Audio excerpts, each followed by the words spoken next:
The trial for Salamah Pendleton is scheduled to get underway in Grand Forks District Court today. He's a man charged with 2 counts of murder in the shooting death of Officer Cody Holte and his mother Lola Moore.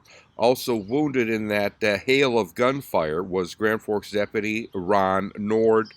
Pendleton faces life in prison.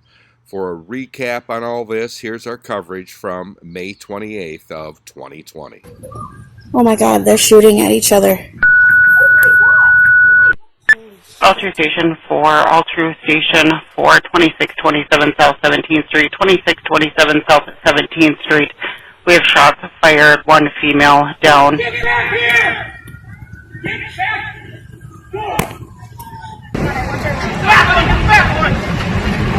Oh shit. Cop shot. When it was over, a Grand Forks police officer wound up being shot and killed. The Grand Forks County Sheriff's deputy shot and wounded, the suspect wounded, and a woman at the scene also shot and killed. Names will be released today. Deputies of the Grand Forks County Sheriff's Office attempted to serve an eviction-related paperwork upon Salamah Q. Pendleton, 41-year-old resident of this address in apartment number 303. During this service attempt, Salamah Pendleton initiated gunfire against deputies on scene. The 2 deputies called for emergency assistance, and officers from multiple agencies, including the Grand Forks Police Department, responded. States that during the incident that ensued, 2 Grand Forks Sheriff's Office deputies, 2 Grand Forks PD officers, and Mr. Pendleton and a female were all in the apartment. During the course of this incident, Mr. Pendleton received gunfire injuries and was transported and is being treated at All True Hospital. The female occupant received fatal gunfire injuries.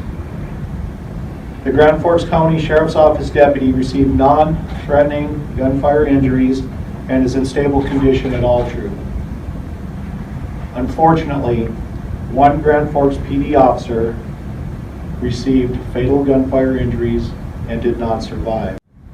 I want you to know that not only did the Grand Forks Police Department lose an officer, the city of Grand Forks lost a community member.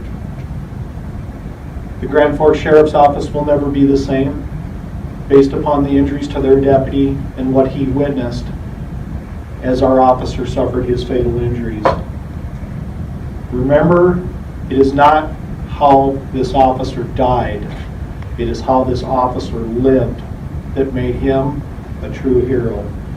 I would like to close in saying, please keep the officer's family in your thoughts and prayers, and keep all law enforcement officers' families in your thoughts and prayers as they continuously and tirelessly go out and do the job. Right now, Grand Forks police officers, even after losing one of their own, are on the street protecting the citizens of Grand Forks. And I think that's something that I should be grateful for, and the entire citizenry should be grateful for. And now, as we said, the trial for Salamah Pendleton is scheduled to get underway. He's facing life in prison. I'm Neil Carlson reporting for iNewZ.TV.